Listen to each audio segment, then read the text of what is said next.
All right, guys, let's get the show started, no? Are we good? We're good? All right. Hi there.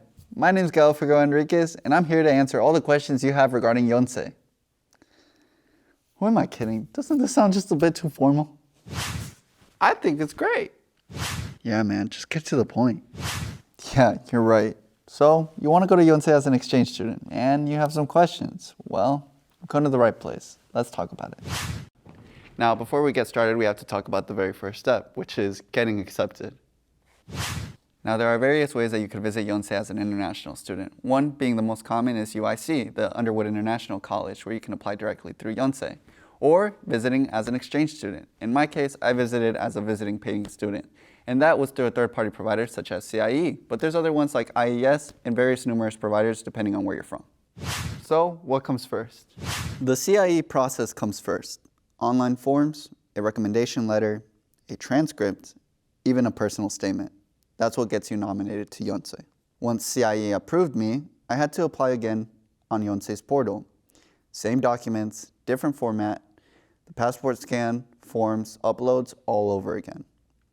Now, back to the board, where we talk about step 2, visa application.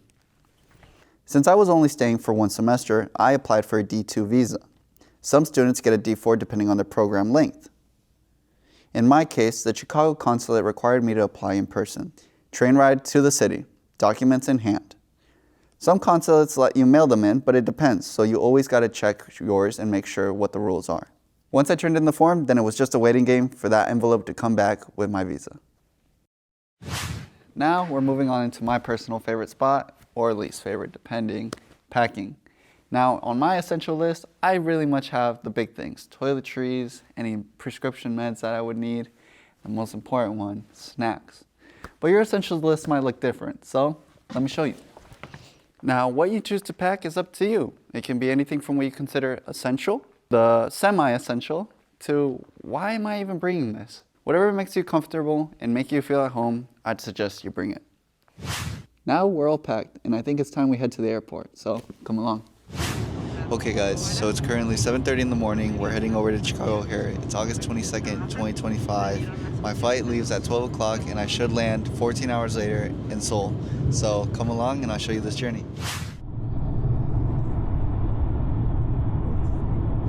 So we're currently in O'Hare, and right now I had to get some breakfast before I ended up departing.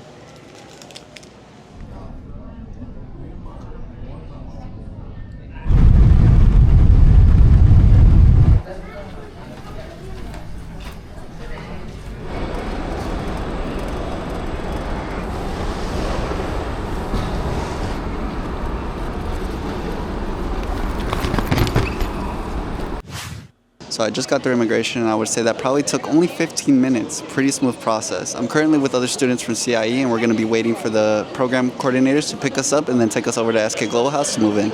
So just come along for that.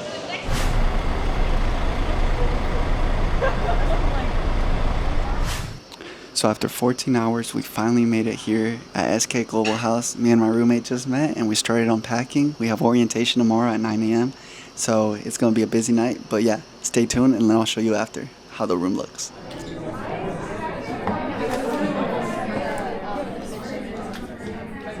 What the bystander phenomenon is and why it happens.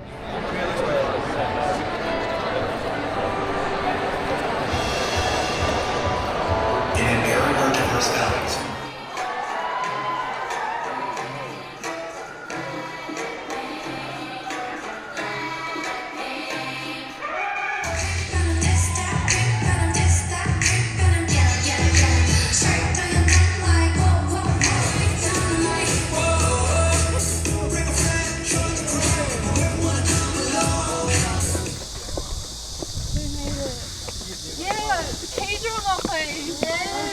Take a pic. Is Yonsei expensive?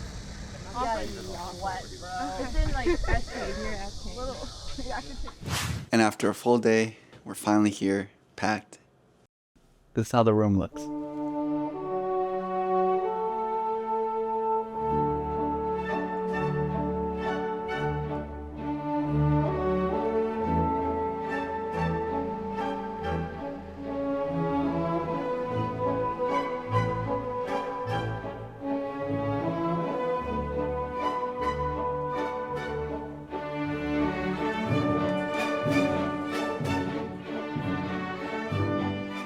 So that's it for my room. Thanks again for coming along this video and journey to let me share my experience as how I got here to be a study abroad student at Yonsei and how you could possibly do the same.